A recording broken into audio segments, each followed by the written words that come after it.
The last message from Camp 17 wasn't a cry for help. It was a death sentence. Supply shortages critical, men eating each other.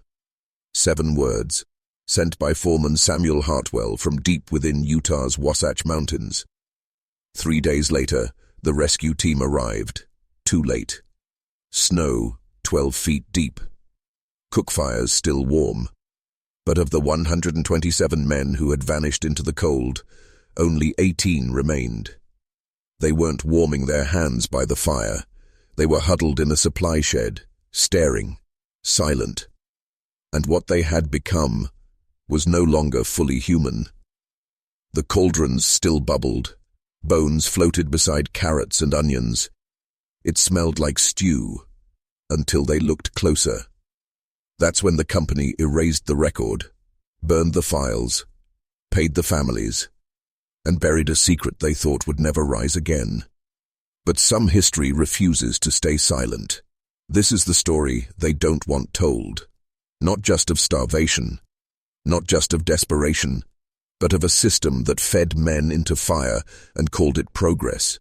You've heard of the Donner Party. This was worse. This was orchestrated, and if you think it ended in 1867, you're not paying attention. Let's begin. But understand this. Once you know the truth, you can't unsee it. Camp 17 was never meant to survive. It was a sacrificial outpost, positioned not by engineers, but by shareholders, chosen not for safety, but for profit. Every mile of track laid through mountainous terrain brought in $48,000 from the U.S. government, 3 times more than planes work. And so, the Union Pacific pushed deeper into the Wasatch, past reason, past mercy, past God. The men who built that camp were not builders. They were fuel, Irish immigrants fleeing famine, Civil War veterans still haunted by Antietam and Shiloh, freedmen promised freedom, but sold to another kind of slavery, railroad bondage. They lived in tents ripped by wind, shivered through nights where frost crawled into their bones. And all the while explosives echoed off the cliffs, like the mountains themselves were screaming. But the real noise, the one that no one dared speak of, was silence.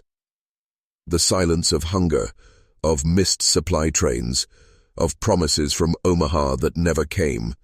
And when the snow began to fall in October, weeks early, the silence grew teeth. Because when men go long enough without food, they don't just die. They turn. And someone in Camp 17 knew that. Someone had a plan.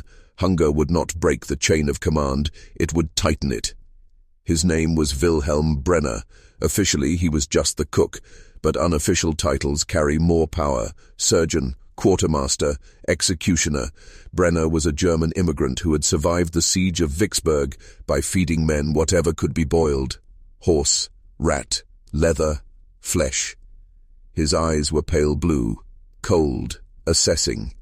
He didn't look at the workers as comrades. He looked at them the way a butcher eyes livestock, calculating weight, fat content, value. His kitchen was spotless, every knife sharpened to surgical precision, every pot boiled clean. He measured calories the way an engineer measured steel beams, without sentiment. And when Patrick Sullivan was crushed by falling rock in November, Brenner didn't mourn. He assessed muscle mass, viable cuts, contamination risk. "There's still good meat here," he said, and no one stopped him. Hartwell, the foreman, didn't speak. He just watched as Brenner carved Sullivan like a side of beef. And when the stew was served that night, thick, hot, seasoned, no one asked questions. They ate. And when their bellies were full for the first time in weeks, something inside them changed. Not just the body, the mind, the moral compass. It didn't break, it bent, quietly, permanently. That was the first test, the first offering, and it was only the beginning. You need to understand, this wasn't chaos, it wasn't madness, it was order, brutal, unspoken, efficient. After Sullivan, there was no panic, no horror, just results. The men grew stronger, fights stopped, productivity returned. The company's demands, impossible days before, were suddenly met. Rock was cleared, rails laid, all while the snow deepened and rations disappeared. Brenner didn't just cook, he transformed. Hunger became loyalty, fear became silence. Even Hartwell, the hardened foreman, began to defer to the cook's judgment. Because Brenner understood something the others didn't. Control doesn't come from force. It comes from dependence. You feed a man, he'll follow you. You starve him, he'll betray you. But if you make him eat his brother and call it survival, he belongs to you forever. That winter, Camp 17 became a machine, a closed system, inputs and outputs, bodies in, energy out, and no one spoke of the source, because the moment they did, they'd have to see themselves, see what they'd become. So they pretended. They called it mountain meat. They joked about game stew, but behind their eyes, something darker stirred. A pact had been made, a line crossed, and now every man knew he could be next, or he could be the one who decides. By mid-December, Camp 17 had transformed into something unrecognizable, not a worksite, not a shelter, a system of ritualized survival. The cook fires never stopped burning, Brenner's cleaver never dulled, and the men stopped asking where the meat came from. They knew. But knowledge like that doesn't live in the mouth, it lives in the gut, deep down, coiled like a serpent. The second death didn't bring whispers, it brought obedience. Marcus Holloway, a seasoned railman, collapsed mid-haul, heart attack, quick, clean, efficient. Before the body cooled, Brenner was already sharpening his knives, and this time the men helped, not out of cruelty, but from routine. They carried him to the cook tent like lumber. Holloway was no longer a man, he was resource, sustenance. And when Brenner said he'd want to keep helping us, no one argued, no one cried. It was easier that way, easier to believe they were honoring the dead instead of consuming them. The stew that night was richer, the camp quieter, and the snow heavier than ever. Nature had buried them alive. And now they were digging their way out, not with shovels but with sacrifice. Understand this, they were not monsters. They were made by hunger, by abandonment, by a system that demanded progress at any cost. Hartwell kept a journal, sparse, mechanical, no emotion, just measurements, weather, work completed, rations remaining, but between the lines, something cracked. December 18th. Brenner requests a cold room for meat storage. December 22nd. Cleared new space in tool shed, padlocked. December 24th. Miller missing, claimed he went to fetch water. That last entry was underlined, twice, because Hartwell knew Miller didn't vanish into the woods. His boots were still in his tent, his gloves by the fire, but no search party was formed, no inquiries made. Instead, that night's stew had a new flavor, tender, familiar. And the next morning, Hartwell recorded simply, morale improved. Think about that. A man disappears, and the only legacy he leaves behind is higher productivity. That's not a camp, that's a farm, and the livestock had begun harvesting themselves. But Brenner was more than a butcher now. He was priest, prophet, and predator. The men avoided his gaze, not out of fear, but reverence. Like he'd tapped into something ancient, a rite older than any scripture. And when the hunger came again, and it always did, men started looking at each other the way Brenner had once looked at Sullivan. Efficient, practical, replaceable. Now pause. If you've made it this far, comment below. We are not what we eat. We are what we allow. Post it twice. Lock it in. Let the old self fall away. You're not here for comfort. You're here for truth. By Christmas, Camp 17 had no more holidays, no more hymns, no more names. The men no longer celebrated, they rationed. Laughter was a liability, sentiment, a sickness. Each day became a calculation. Who was weakest? Who was expendable? Who hadn't pulled their weight? It started as quiet judgments, a missing tool here, a late start there. But Brenner watched, measured, weighed, and when he nodded, someone disappeared, no questions asked. They told themselves it was natural. accidents, exposure, falls. But the truth bled through the silence like steam from the cookhouse vents. And when the meat returned, they never said no. Because now the stew was their lifeline, their loyalty, their leash. Some claimed they didn't know that Brenner had tricks, seasonings, rituals, spices. But those same men scraped their bowls clean. Twice. Hartwell stopped recording names altogether. His ledger now listed men by weight, not origin. And in the shed, next to the padlocked meat room, someone had carved 3 words into the frozen wood. No one leaves. No one did. Not even in death. Brenner had built a new order in that hell-frozen camp, one where usefulness outlived breath and flesh became currency, a system forged in snow, steel, and something far older than law. Outside Camp 17, the world kept moving. Telegraph lines hummed, stockholders in Omaha toasted to profits, government inspectors rubber-stamped subsidy claims. No one asked why supply records were missing. No one noticed 109 men vanishing from payroll.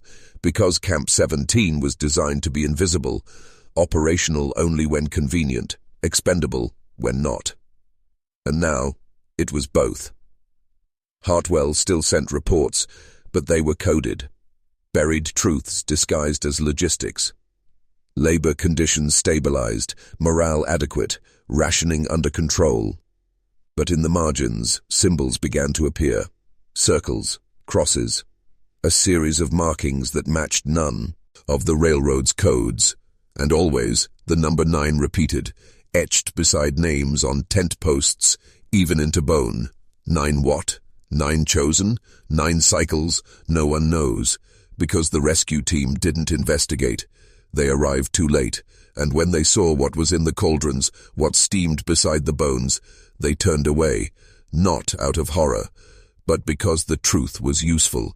Within weeks, Camp 17 vanished from maps, reports sealed, survivors relocated or silenced, because what happened there wasn't failure, it was proof that under the right conditions, men will consume anything, even each other, especially each other, and someone, somewhere, took notes. You think this was an isolated nightmare, a grotesque footnote in America's march westward? No. Camp 17 was a prototype, a successful one. What better way to test the limits of obedience than starvation cloaked in necessity?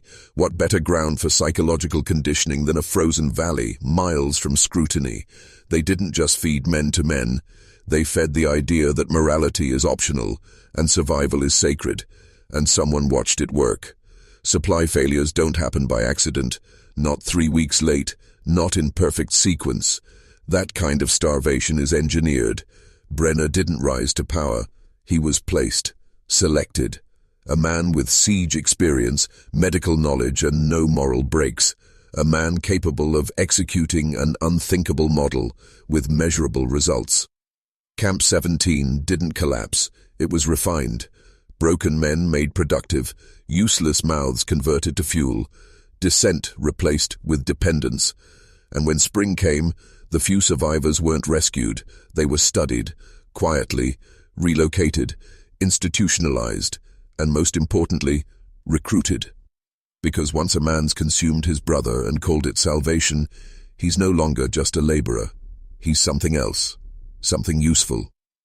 The government buried Camp 17, but the blue print that was filed, archived, and applied again and again and again. The survivors didn't talk. Not because they couldn't, but because they'd been rewired. You don't escape a place like Camp 17. You carry it inside you, like a parasite in the mind. They walked out gaunt, wild-eyed, sunken, but efficient. Men who once laughed, wept, and sang now followed orders with military precision. Quiet, calculating, changed. A few were relocated to other camps, remote builds in Colorado, Montana, the Dakotas. And wherever they arrived, discipline improved. Food rations lasted longer, productivity spiked. No explanations, just results. Whispers followed. Those are Hartwell's men. It became a legend, a ghost story told around railroad fires. but not in jest, in fear. Some said they didn't even eat, that they just waited, watched, assessed, like Brenner had taught them. And always, always, the weakest disappeared first. These men had stared into the abyss, and instead of falling, they adapted. They became the abyss. Tools shaped by starvation, loyal not to a flag or a cause, but to method. Brenner's method. Waste not, want not. It was more than a phrase. It was doctrine, a sacrament, the church of survival. And though Brenner vanished after the thaw, his teachings didn't. They spread, quietly, patiently, through the arteries of empire. Brenner was never found. Not officially. The records say he disappeared during the spring evacuation, lost in a rockslide while scouting the pass. But that's a lie. The man who could butcher the dead without blinking, who bent an entire crew to his will with nothing but hunger and steel, doesn't vanish by accident. He was extracted, removed, protected. Because what he created in Camp 17 wasn't a survival story. It was a model of control, efficient, scalable, and deeply psychological. Brenner didn't just feed men meat. He rewired their thresholds, redefined their limits, turned trauma into obedience. It's no coincidence that shortly after Camp 17, a wave of disciplinary advisors began appearing in remote mining operations, prison camps, even native relocation zones. Anonymous men, German accents, pale eyes, men who asked one question, always the same. What are they willing to eat to survive? You think that's metaphor? It isn't. It's a metric. A measure of how far a population can be pushed before it breaks or transforms. And Brenner? He was the template, the perfect ghost. No fingerprints, no gravesite, just echoes. Cold, clean, efficient echoes. And if you think he died in 1868, you haven't been watching closely enough. Some methods never age. They say the past is dead, but Camp 17 never died. It evolved, hidden behind new names, new uniforms, new technology. But the formula, the ritual, remained unchanged. First, isolation, then deprivation, then the offer. Obey or starve, survive or disappear. It doesn't always look like cannibalism.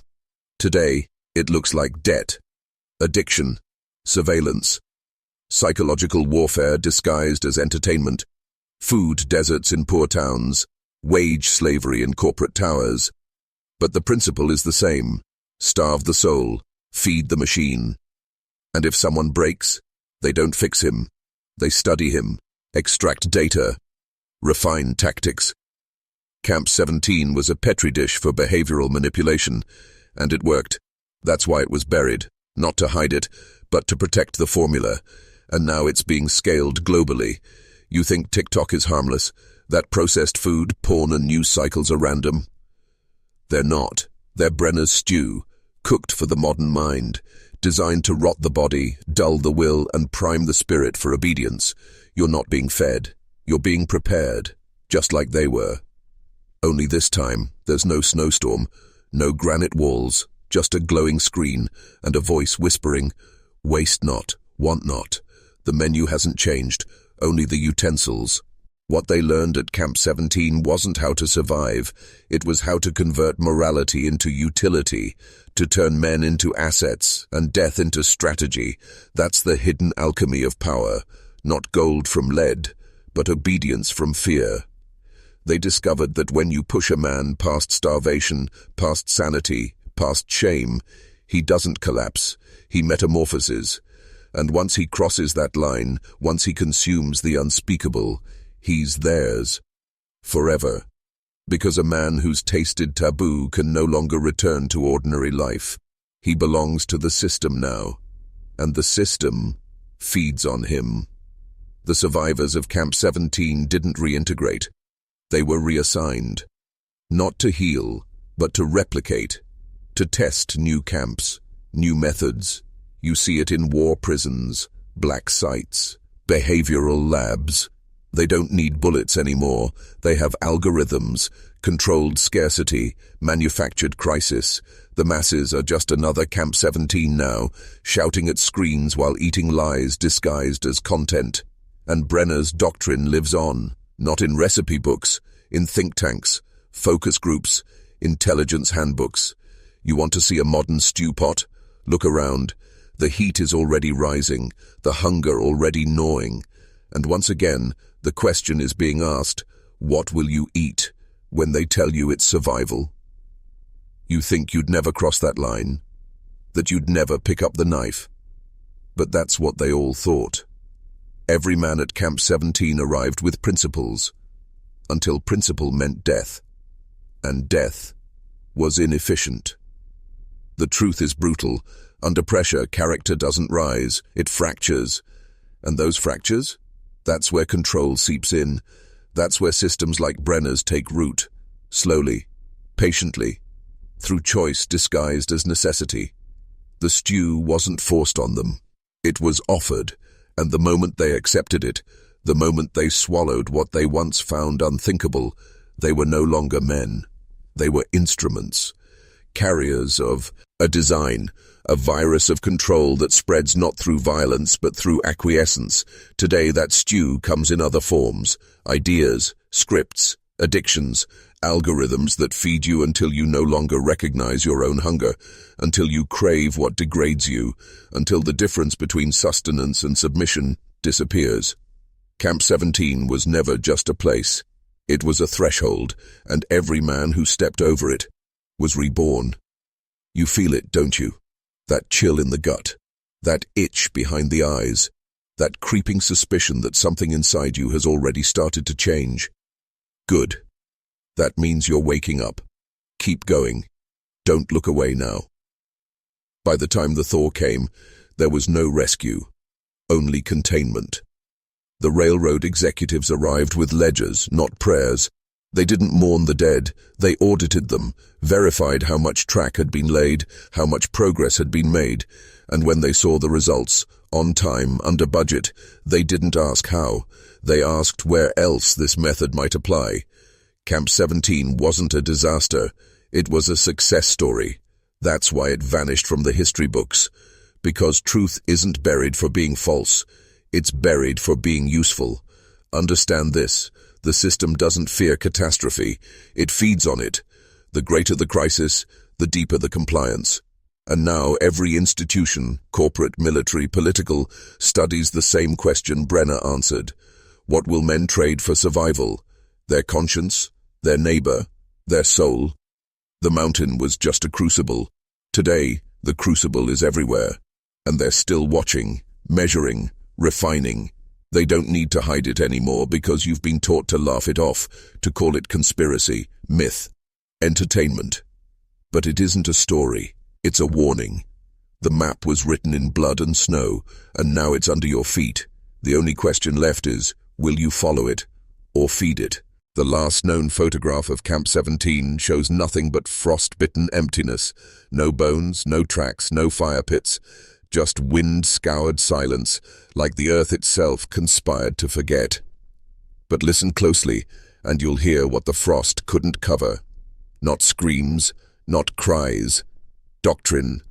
Whispers of a method still echoing through time.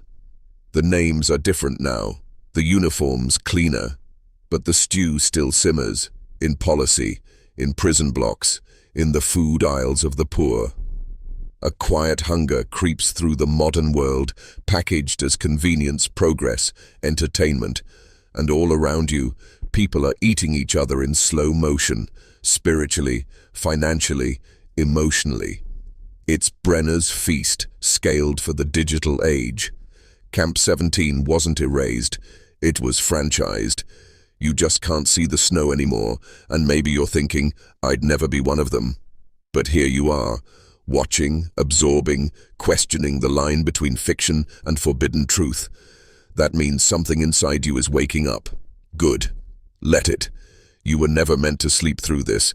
You were meant to remember. Remember that the system doesn't need your belief, only your compliance. So ask yourself, right now, when the hunger comes, What will you consume? And what will consume you?